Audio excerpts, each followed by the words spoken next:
सिलीगुड़ी में मथुआ महासेना के कार्यकर्ताओं ने आगामी सरकार के सामने अपनी मांगों को लेकर जोरदार विरोध प्रदर्शन किया। आंदोलनकारियों ने सिलीगुड़ी और इस्लामपुर को अलग जिला घोषित करने तथा उत्तर बंगाल से एक उप मुख्यमंत्री नियुक्त करने की मांग उठाई। उन्होंने स्पष्ट चेतावनी दी कि यदि नई सरकार उनकी मांगों को नजरअंदाज करती है तो भविष्य में और बड़ा आंदोलन किया जाएगा।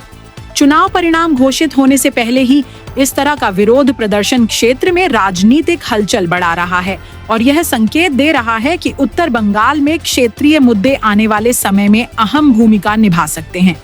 उत्तरबंगের জন্য পৃথক মতো উন্নয়ন পরিষদ গঠন করা, উত্তরবঙ্গের জন্য পৃথক নমশূদ্র বিকাশ পরিষদ গঠন করা, উত্তরবঙ্গ থেকে যে ভাবী সরকার গঠন হবে তার উপমুখ্যমন্ত্রীর পদের আমরা দাবি করছি এবং যে পূর্ণমন্ত্রীরা হবেন সেই পূর্ণমন্ত্রীরা যে উত্তরকন্যার মতো যে হাতির দাঁত বানিয়ে রাখা হয়েছে সেই হাতির দাঁত বানিয়ে রাখা চলবে না।